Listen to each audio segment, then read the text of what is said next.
Salam persaudaraan dari Bukit Sandar Matahari Ledalero. Kami menyapamu semua dalam senandung ucap salam dalam Sang Sabda.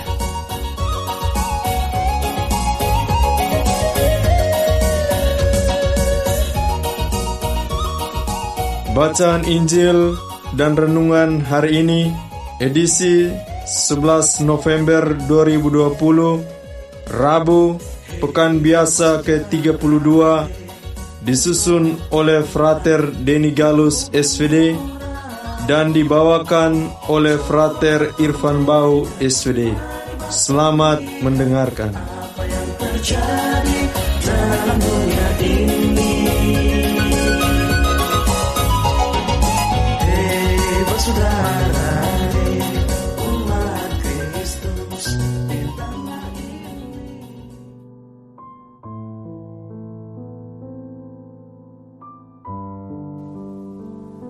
Bacaan diambil dari Injil Lukas bab 17 ayat 11 sampai dengan 19. Ke-10 orang kusta. Dalam perjalanannya ke Yerusalem, Yesus menyusur perbatasan Samaria dan Galilea. Ketika ia memasuki suatu desa, datanglah 10 orang kusta menemui dia. Mereka tinggal berdiri agak jauh dan berteriak, "Yesus, Guru, kasihanilah kami." Lalu ia memandang mereka dan berkata, "Pergilah, perlihatkanlah dirimu kepada imam-imam." Dan sementara mereka di tengah jalan, mereka menjadi tahir.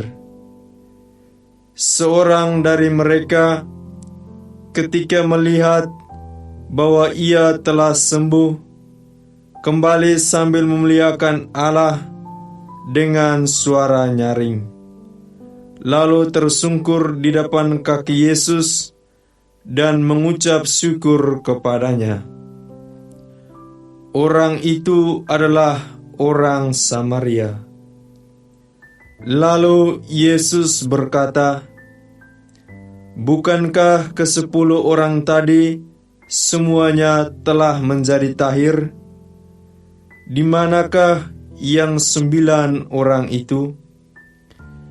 Tidak adakah di antara mereka yang kembali untuk memuliakan Allah selain daripada orang asing ini?"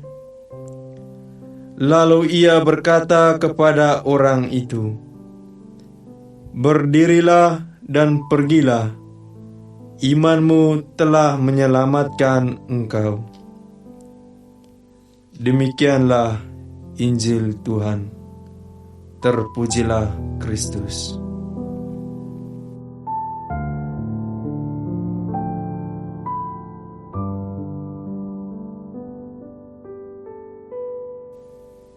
Bapak, Ibu, Saudara-saudari, pencinta Sang Sabda yang terkasih dalam Tuhan. Renungan kita pada hari ini berjudul "Imanmu menyelamatkan engkau". Kisah penyembuhan ke-10 orang kusta, sebagaimana dikisahkan dalam Kisah penginjil Lukas hari ini, mengajak kita untuk kembali merefleksikan iman kita.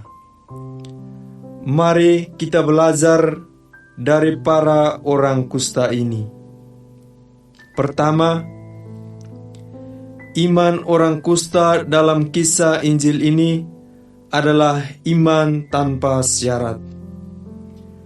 Dikisahkan bahwa Yesus menyembuhkan mereka hanya dengan berkata, "Pergilah dan perlihatkanlah dirimu kepada imam-imam kepala."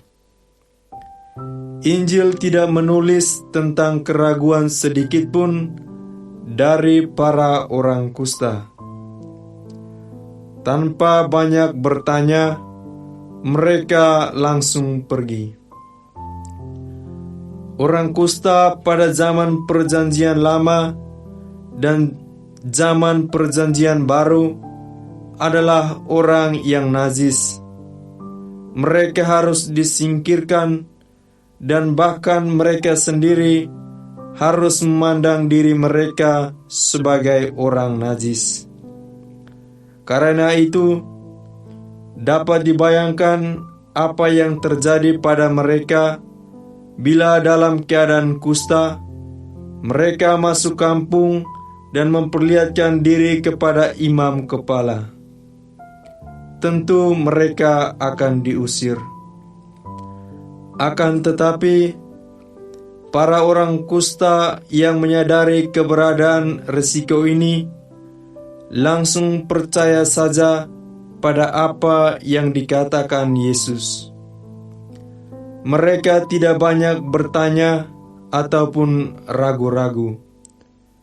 Dengan mantap, mereka berjalan pergi dan melakukan apa yang dikatakan Yesus, dan terjadilah. Mereka mendapat kesembuhan. Iman mereka yang tanpa syarat membawa kesembuhan bagi mereka. Kedua, iman juga berarti bersyukur. Seorang dari antara orang kusta itu, ketika menyadari dirinya sembuh, kembali untuk memuliakan Allah. Ini juga adalah bagian yang penting. Lukas menampilkan kualitas keberimanan yang lain, yaitu bersyukur. Syukur lahir dari keyakinan bahwa segala yang baik yang terjadi dalam diri kita bukan semata-mata karena kemampuan kita sendiri, melainkan karena kuasa Tuhan. Orang yang tahu bersyukur akan melibatkan Tuhan dalam seluruh perbuatannya, karena ia yakin bahwa tanpa Tuhan ia tidak berarti apa-apa.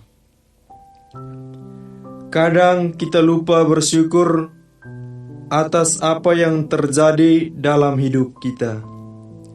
Kita merasa bahwa kita pantas mendapatkan sesuatu karena memang kita layak, atau karena kita memiliki kemampuan untuk melakukan itu.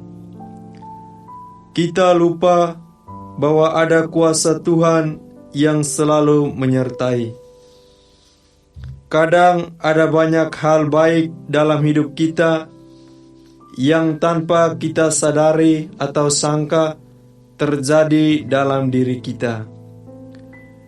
Disinilah kita yakin bahwa ada kuasa Tuhan yang tinggal dan selalu ada untuk kita. Selalu ada alasan bagi kita untuk selalu bersyukur.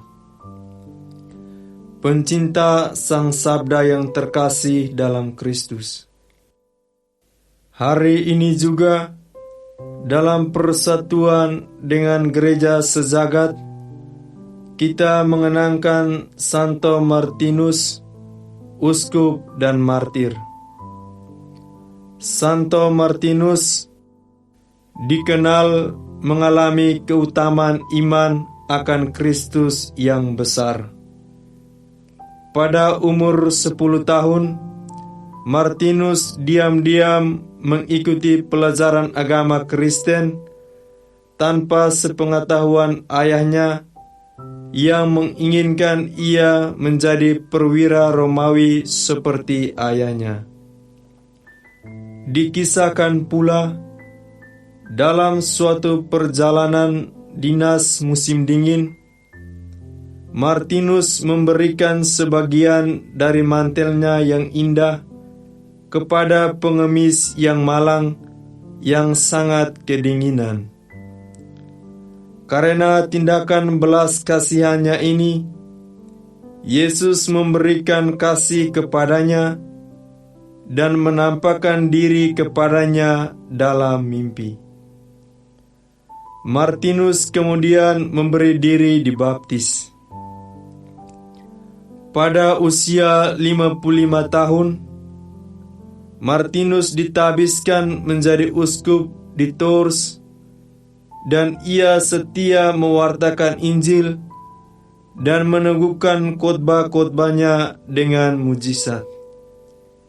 Ia juga secara konsisten menjunjung tinggi keadilan dan menentang sistem paksaan hingga akhir hidupnya pada 8 November 397. Pencinta Sang Sabda yang terkasih dalam Kristus, ke-10 orang kusta dan Santo Martinus menjadi teladan kita dalam hal beriman. Rasul Paulus mengajarkan bahwa iman adalah dasar dari segala sesuatu yang kita harapkan dan bukti dari segala sesuatu yang tidak kita lihat. Iman inilah yang ingin kita hidupi setiap hari. Allah Tritunggal Maha Kudus, ajarilah kami untuk senantiasa selalu bersyukur, bukan hanya dengan kata, melainkan juga dengan tindakan. Amin.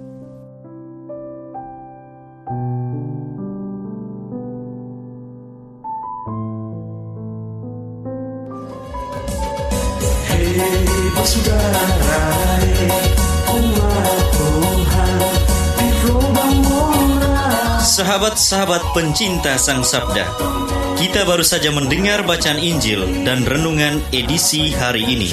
Sampai jumpa kembali pada edisi berikut. Terima kasih kepada Divisi Kerohanian website Seminari Tinggi Santo Paulus Ledalero. Semoga Sang Sabda menjiwai seluruh pengalaman hidup kita hari ini. Tuhan memberkati kita sekalian. Amin. Dalam satu hati, di dalam kasih Yesus. Mari dengarkan sapaan sabda dari komunitas Seminari Tinggi Santo Paulus Ledalero setiap hari Senin sampai dengan Sabtu di www.seminariledalero.org. Kau sampai Labuan Bajo, Subak tunggu bagus. Mari batuk silau.